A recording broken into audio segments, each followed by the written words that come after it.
Well, here we are in Steamboat Springs. Well, actually up in the mountains above it, but we got into Steamboat yesterday. Steamboat's actually two towns. It's a ski resort, an all year round ski resort, in a valley that's surrounded by mountains. Interestingly enough, for the first time, the mountains around us don't have any snow on them.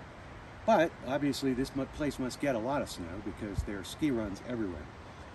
And then there's the Old Town, and Old Town is where we spent last night. It's a beautiful town. It's got lots of really cool restaurants and outdoor shops and all manner of things to do.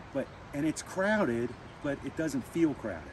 So unlike a lot of these other tourist towns that we've been in, so somehow they figured out how to keep the crowds down to at least a manageable volume.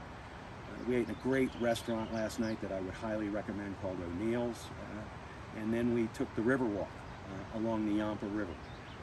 There's bicyclists, there's scooters, there's skateboarders, there's rollerbladers. The town's got a real young feel to it. Obviously you smell weed wherever you go. And it's just a fun place to hang out.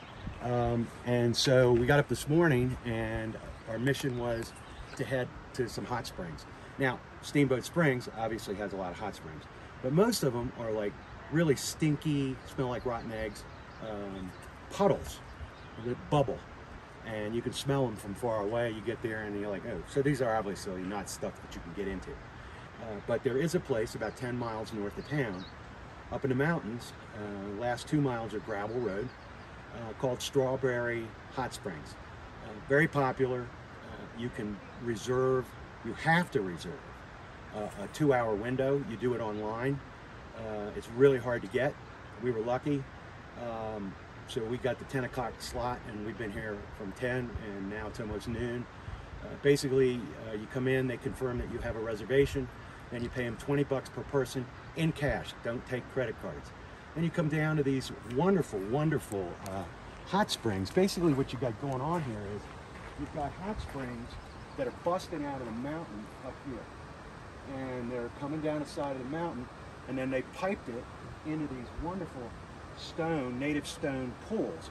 Stone like what we've got right here. And so they've made these basins, and on the left side of the springs, they are stair-stepped hot basins. And on the right side, you got the river, Yampa River, going right through it. And the water is absolutely freezing. The kind of water that immediately numbs you as soon as you get into it. So you get out of the hot springs, you go over, you jump into the cold river, you get back into the hot springs. And it's just part of, I was talking to my stepson, Arthur, and I said, every state's known for something, like Maryland's known for the Chesapeake Bay.